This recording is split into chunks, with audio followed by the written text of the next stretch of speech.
Bonsoir Swan Périssé, bienvenue. Voici Guy Lagache et voici une partie de l'équipe. Une personne que vous connaissez, je crois, parce que vous étiez à l'école avec lui. Oui, tout à fait. Voilà. Salut, Paul. Salut. Salut, c'est le mec du fond de la classe. Et le public, bienvenue en tout cas Swan. On va parler de votre spectacle, mais d'abord un mot sur votre podcast sur l'écologie qui cartonne. Est-ce que vous le connaissez? Non, pas du tout.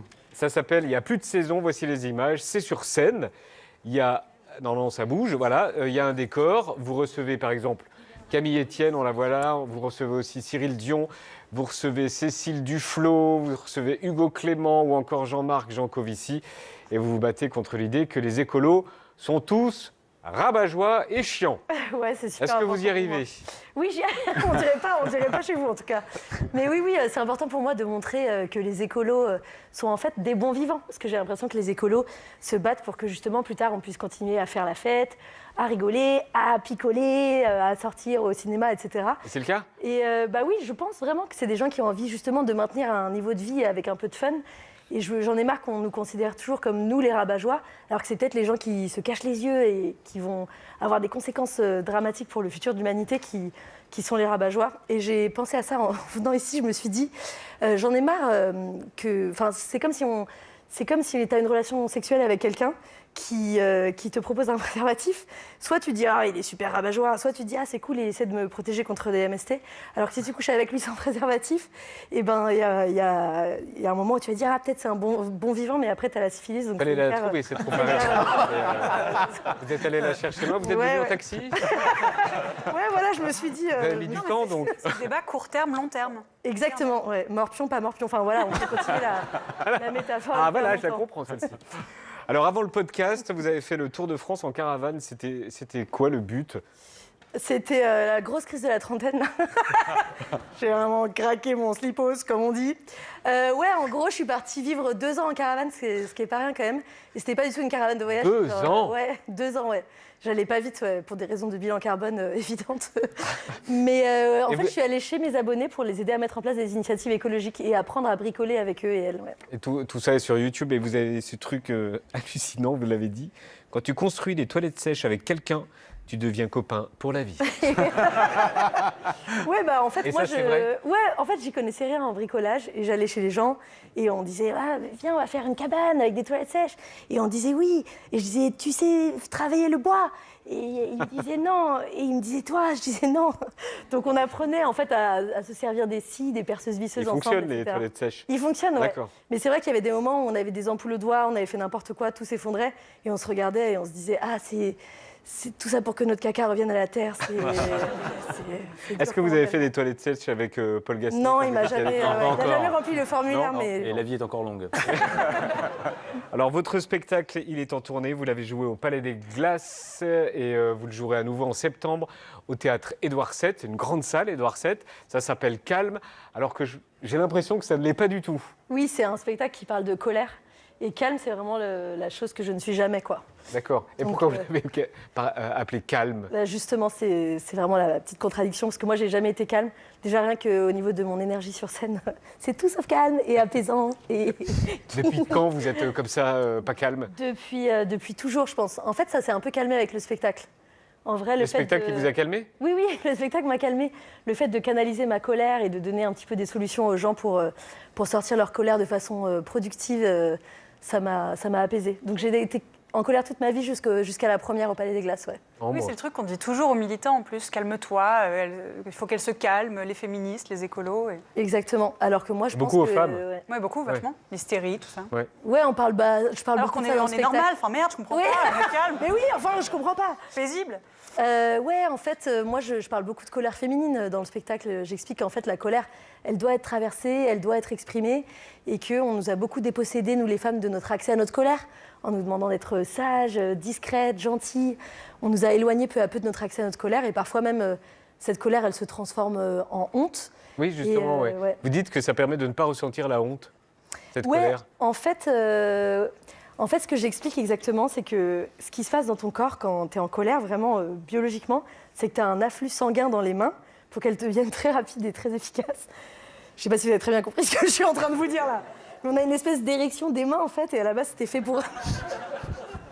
Je suis désolée. Mais je parle hyper bien d'écologie aussi. Et encore...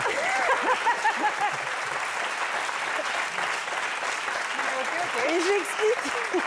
Donc vous étiez sur l'érection des mains. Oui, voilà. On a une poignée érection. Ensuite. J'explique qu'en fait, il m'est déjà arrivé de vivre des humiliations sexistes ou même des violences sexistes et sexuelles et de ne pas avoir de sang dans les mains. Donc je dis, si j'avais su à l'époque, j'aurais été là, mais bandez.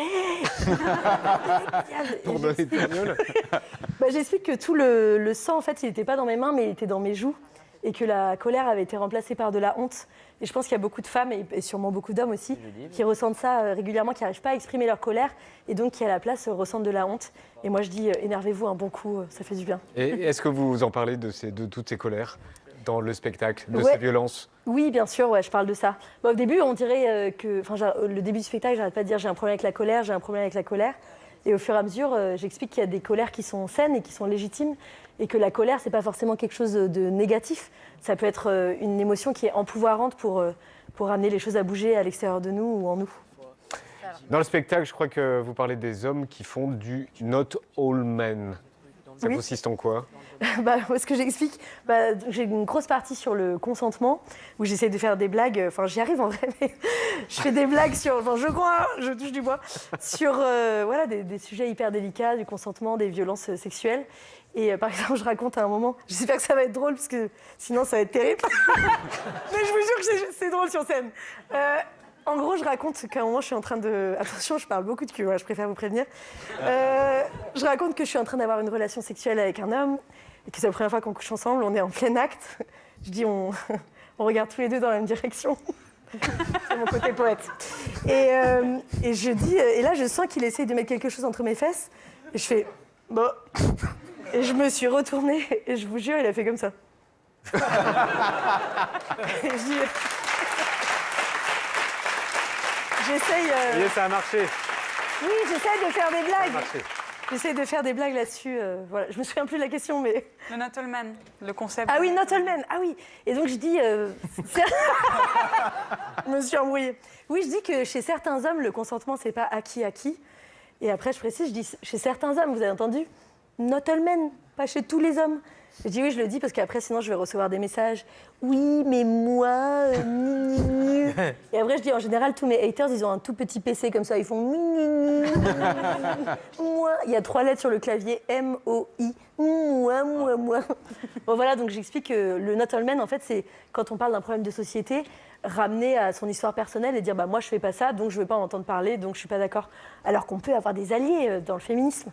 Et c'est vrai que les mecs qui vous croisent dans la rue après le spectacle, ils vous disent oui, c'est pas moi, mais c'est ma copine qui a le spectacle.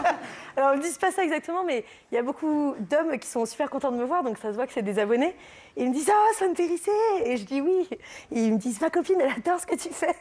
Je dis « On dirait que toi aussi. » « Non, c'est que ma copine !» Mais c'est super, je te trouve tellement drôle. Enfin, ma copine te trouve tellement drôle. Et on peut prendre une photo, c'est que pour ma copine. Et je me dis, c'est incroyable, tous ces hommes qui regardent mon travail exclusivement par-dessus l'épaule de leur copine, comme ça. On va regarder une photo. Alors, ceci est un chien. Maintenant, on va regarder une autre photo. Ceci est un Pierre Ninet. Est-ce que vous pouvez nous raconter l'histoire qu'il y a entre Oui. les deux photos et vous?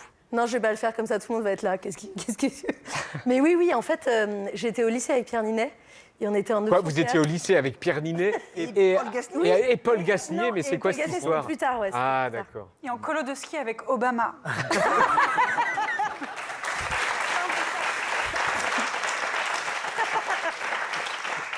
Tout le monde va prendre pour une grosse mytho, en fait. Mais non, on était au lycée ensemble, on était en option théâtre ensemble. Et en fait, on était 20 élèves de théâtre à prendre 5 ou 6 rôles dans une pièce de théâtre. Et arrive le jour de la distribution des rôles. Et on me dit, chacun a 2 rôles. Et toi, Swan, tu joueras, je sais pas, dans l'acte 3, Giovannina. Et dans l'acte 1 et 2, tu joueras le rôle du chien. Et c'était que 3 didascalies qui disaient, genre, le chien arrive et urine sur je sais pas quoi. Et vous Et deviez j'étais- arriver et uriner. Non, oui, voilà, des trucs comme ça. Enfin, et moi, au lieu de voir le potentiel de comédie qu'il y avait avec ce chien, j'ai vraiment fait une crise de nerfs, quoi. J'étais vraiment pas contente et tout, j'ai boudé. Et finalement, Vous le vouliez pas rôle... jouer le chien. Non, je voulais pas jouer le chien. Moi, j'étais au-delà de ça, quoi. Et en fait, c'est Pierre qui a joué le rôle du chien. Et il a tellement bien joué le rôle du chien qu'à la fin de la pièce, tout le monde ne parlait que du chien. Et j'étais là, le chien est hyper bien fait et tout. Donc, je pense que je suis passée à côté du plus grand rôle de ma carrière, clairement. Je répète où c'est au théâtre Édouard VII à la rentrée à partir de septembre. Swan Périssé, vous restez avec nous, voici le petit